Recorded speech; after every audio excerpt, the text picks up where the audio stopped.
Nabi Nuh alaihissalam di dalam pengakuannya kepada Allah mengucapkan surah Nuh ayat 21. A'udzu billahi minasyaitonir rajim. Rabbi, wahai penciptaku, pengawasku, penyiap asopanku, pemusnah, pemilikku.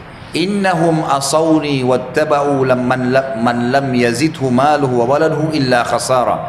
Wahai Rabbku, sesungguhnya mereka telah mendurhakaiku dan telah mengikuti orang-orang yang harta dan anak-anaknya tidak menambah bagi mereka kecuali kerugian belaka. Jadi di sini Allah Subhanahu wa taala menceritakan tentang keadaan Nabi Nuh alaihissalam yang mengeluhkan, curhat kepada Tuhannya. Tahu apa yang terjadi? Waktu sudah Nabi Nuh ucapkan doa ini, Allah Subhanahu wa taala ijabah. Allah utus Jibril lalu menyuruh Nabi Nuh alaihissalam buat kapal untuk supaya selamat, gitu kan. Kapal ini bukan main-main, kapal yang sangat besar. Dan yang uniknya adalah pada saat itu lokasi dakwanya Nabi Nuh padang pasir, nggak ada air. Dibuatlah kapal, maka setiap kali disusun kapal-kapal papan-papan kayu, kaumnya yang kufur ini lewat, ketawain Nabi Nuh, Nuh, kamu bawa kemana kapalmu? Kamu pakai kemana, ini padang pasir? Mau didorong, nggak ada lautan, nggak ada sungai di situ, jauh sekali padang pasir. Kalaupun ini mau diseret kemana sebesar ini? Mereka olok-olok, Nabi Nuh tetap diam aja, tetap bekerja sama orang-orang beriman sampai kapalnya jadi. Setelah kapalnya jadi, tahu apa yang dilakukan oleh orang-orang kafir itu? Mereka sepakat semua menghina Nabi Nuh alaihissalam dengan niat begitu. Mereka buang air besar, buang air kecil di kapal Nabi Nuh. Semua datang. Setiap mau buang air besar di kapal Nabi Nuh, buang air kecil, sampai kapal Nabi Nuh penuh dengan kotoran, gitu kan? Apa yang terjadi? Lihat, kalau sudah campur tangan ilah, Tuhan lain, semua manusia bisa mengatur tipu daya, bisa memanipulasi data, bisa mendolimi orang lain, bisa menunjukkan kesombongan, tapi tetap ujungnya akan ada campur ilah. Nggak ada orang sombong akhirnya nggak dihukum sama Allah, nggak ada.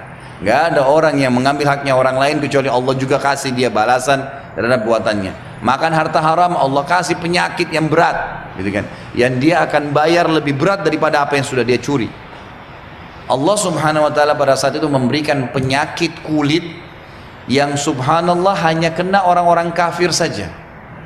Orang beriman nggak kena.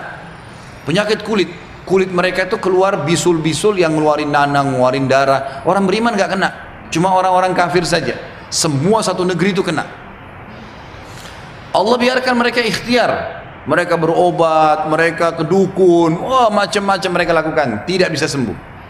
Dan ini bayi pun baru lahir langsung kena penyakit itu, semua. Tapi orang beriman enggak. Tahu bagaimana campur tangan ilah, Bapak Ibu sekalian? Salah seorang dari warga itu setelah setahun atau 2 tahun mereka berusaha berobat tidak sembuh-sembuh. Satu orang pergi, mereka masih buang air besar, buang air kecil di kapal Nabi Nuh nih. Ada satu orang datang kapal Nabi Nuh, pada saat buang air besar kepleset jatuh di kotoran mereka sendiri. Begitu dia keluar dari kotorannya, sembuh penyakitnya. Nggak ada penyakit kulitnya lagi, sembuh semua. Waktu dia pulang kulitnya bersih. Dia pulang, kaumnya bilang, kau berobat di mana? Saya nggak kemana-mana, tadi kepleset di kotoran kita. Apa yang terjadi? Satu negeri datang ke kapal Nabi Nuh, cemplungin dirinya mereka. Sampai kata para ulama menjabarkan kisah Nabi Nuh alaihissalam ini, sampai sisa sedikit pun kotoran mereka itu mereka cuil, gosok, sampai kapal Nabi Nuh bersih kembali dengan caranya Allah. Karena kalau masih sisa kotoran, masih ada yang kena penyakit tuh, dia harus berobat ke situ. Sudah sampai bersih kapal Nabi Nuh alaihissalam, bersih semuanya, gitu kan? Barulah Nabi Nuh alaihissalam disuruh selamatkan orang-orang beriman dan disuruh naikkan siapa yang Allah suruh naikkan, kemudian barulah banjir terjadi. Perhatikan campur tangan ilah, ketuhanan ini lain. Hati-hati, jangan mengundang murkahnya Allah. Kalau Allah sudah turun hukumannya itu berat. Makanya Allah kadang-kadang sebelum datang hukumannya memberikan dulu tadarruj, tahapannya dulu.